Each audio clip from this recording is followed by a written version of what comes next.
This winter, I didn't move my bus for about 5 months. That turned out to be a big problem. Previous winter, I turned the engine on at least once a month. But I heard just idle the engine in the cold winter is not a good thing unless we drive around to get the engine to the operating temperature. In December, I tried to turn on the engine. I cranked many times, but it didn't start and the battery died. I didn't want to troubleshoot in the middle of the cold winter, so I decided to deal with it in the spring. Finally, spring arrived. I tried to start the engine in April. I knew the battery was dead, so I prepared a jumper device and a battery charger. But no matter how many times I cranked, it didn't start. The fuel filter stayed empty after cranking so many times, and I couldn't figure out why. The possible cause could be clogged fuel line between tank and the pump, or fuel pump became bad. I posted questions on the Facebook group pages. People responded with some ideas and gave me suggestions. Some people gave me the worst case scenario. If the fuel pump's diaphragm got dried out and teared, fuel would leak into the crankcase. That is the worst case. I got an idea how I could tell if the fuel pump was causing a problem. When I disconnect the fuel hose coming from the tank at the pump, and if the gas comes from the hose, then the fuel line is okay. That means the fuel pump is not pushing the fuel to the carburetors, so the problem is caused by the pump. Next day, I disconnected the fuel hose at the pump. The fuel was coming out of the hose, so the fuel line up to the pump was fine. I thought the pump had a problem. I decided to replace the pump. I found a few options. 1. Cheap pump about $20. 2. Brazilian pump that is similar style as $20 one, but much more expensive. 3. Electric pump. 4. Reconditioned German pump. Here was my thought. 1. I didn't want to replace with the same cheap pump again. 2. I was not sure the difference between this one and the $20 one, and the price was much higher. 3. This could be a good option, but I decided to stay with the mechanical pump at this time. 4. This could be a best option, but the only thing was the price. One of the Facebook comments led me to the German pump rebuilder. Their price seemed a bit expensive, but another comment said that he got the Brazilian pump from the same vendor for a better price. I visited the website SparxWerks.com. They sell reconditioned German distributors and pumps. They also sell reconditioned Brazilian pumps, and these Brazilian pumps are affordable. I thought it was the best option for me, because even though they are from Brazil, they are in the same design as the German model, and they use exact same new parts to rebuild the German model. They precisely rebuilt these pumps, and the fuel pressure for these pumps are set to 3 psi, and I felt I could trust them. If I get the $20 pump, I will never know how much pressure it output. In fact, the output pressure of the pump on my bus now was too high, so the mechanic had to put a stack of gaskets to lower the pressure. My biggest concern was this. There are 2 types of pumps, one for the engine with generator and one for alternator. The alternator is bigger than the generator, so the alternator version of the pump had to fit in the tighter space compared to the space under the generator. But the store owner said this pump can fit either engine with alternator or generator. I felt good about this company, product, and the quality of their work, so I ordered one. After I ordered the pump, someone commented on the Facebook page to take out the fuel filter and check if fuel flows or not. I was not sure how that could make a difference, because I could see the inside of the fuel filter through the clear plastic, and it was obviously empty. I could see the pump was not sending any fuel to it. But anyway, I tried to take it out. To my surprise, as soon as I disconnected the old filter, fuel started to flow from the pump into the new filter, even without the engine running. So I replaced the filter. The whole problem was caused by this old clogged fuel filter. It was not the pump. So I was able to start the engine after swapping the filters. The pump was okay. But I decided to change the pump anyway. The pump I had now is small and gets really hot. The one I will replace is a little taller. I wanted to try this taller high-quality pump and see if it could help to lower the chance of paper locking. And also, it was about the time to replace all the fuel hoses. Actually, it was really the time to change the fuel hoses.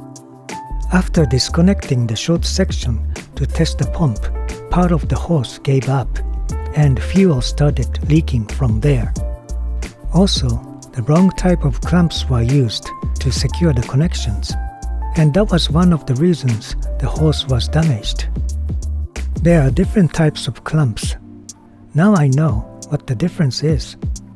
This is the type we should use, and this is the kind not recommended to use. If we use the wrong kind for a long time, this is what happens. This sticking edge bites into the hose also. When I ordered the pump, I also ordered some related parts. 108mm push rod, new German fuel hose, spacer, and extra gaskets. The smallest clamps that the local auto parts store had was too big for German hose. But in the Amazon store, I found the right size clamps. That was 9 to 11mm. They came 12 in a pack, and I needed all 12 of them. All parts have arrived. I was ready to work. To change the pump, I had to take out 2 nuts that were holding the pump, but I couldn't reach one of those nuts. Space was so tight between the pump, distributor, and the fan shroud. It looked like if I removed the distributor, I could get to the back nut. A few years ago, I removed the distributor, and it was not difficult, so I decided to do it that way. But this time, it was extremely difficult to remove the distributor. I loosened the distributor clamp and tried to pull as hard as I could for about 40 minutes. It didn't move at all, so I gave up for the day. And I asked Facebook groups for some tips. People told me to spray WD-40 and twist, pull, and knock gently with a plastic hammer. Next day, I applied some of these tips. And then, with my friend's help, using a timber as a leverage to push it up while I was pulling, finally, the distributor came off. Later on, people commented on Facebook saying I should have used a special tool. If I did, I didn't need to remove the distributor. But at that time, I didn't know what kind of tool could get into that tight space. Now I know there are tools for this kind of situation. Anyway, the distributor was removed, so I was able to take the old pump out. I put the old pump out of my way with hoses still connected. The instructions said not to recommend change the plastic stand or spacer because it may break easily and cause a big problem when a broken part dropped into the engine block. The spacer didn't come out easily, so instead of forcing it out, I left the old one there. Next is replacing the push rod. This new pump uses the longer push rod. Here is the comparison between the new and old push rods. I inserted the new push rod and checked the amount that sticks out. I turned the crank and found the highest point. It was 13 millimeters, as it should be.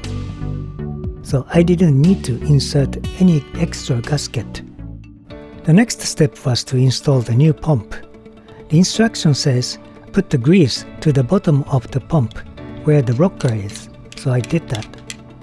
Then I tried to drain the fuel from the tank, but the gas can I had was too tall to fit under the bus, so I clipped the hose under the bus to choke the fuel flow and tried to swap the pump as quick as I could. The inlet tube is at the bottom and the outlet tube is on top of this pump.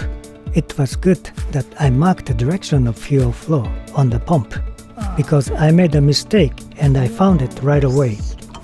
So I had to disconnect the hoses and I reconnected the inlet hose to the bottom tube this time.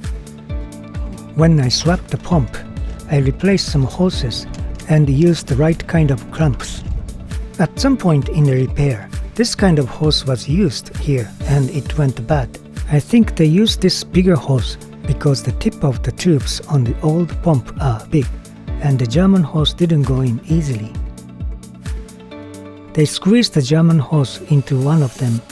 It was so tight and didn't come off, so I cut it out. All the hoses are connected. I released the clip on the hose holding the fuel flow and tightened the nut holding the new pump. It was time to push the distributor back on. I didn't have a new O-ring to replace, so I pushed back just with some oil on it.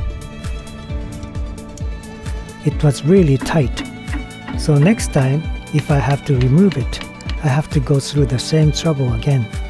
I noticed that the burnt oil was sticking on the cam of the distributor shaft, so I cleaned it. I put some motor oil on it, but I have to apply the special grease made for that. I couldn't find it in any local store, but luckily we can order from Amazon. Then I adjusted point gap. Everything was finished. It was time to check. The engine came back on right away, but it was a little rough. I needed to adjust the timing.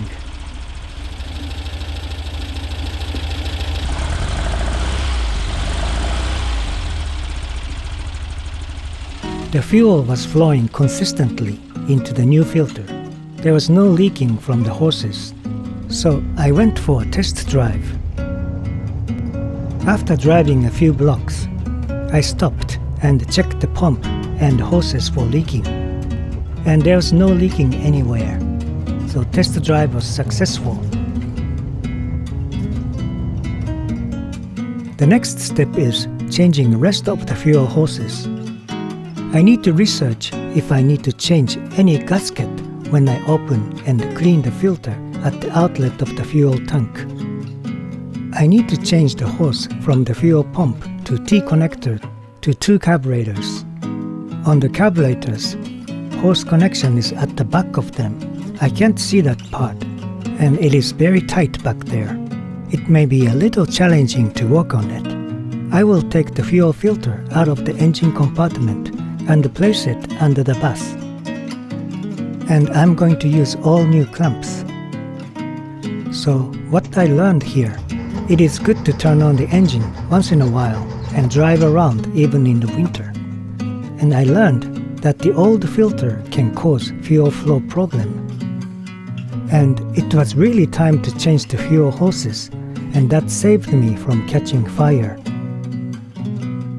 I hope having a high-quality new fuel pump and removing the fuel filter from the engine compartment will reduce the vapor locking problem. I thank all people in the Facebook groups for helping me. Thank you everyone. And thank you for watching.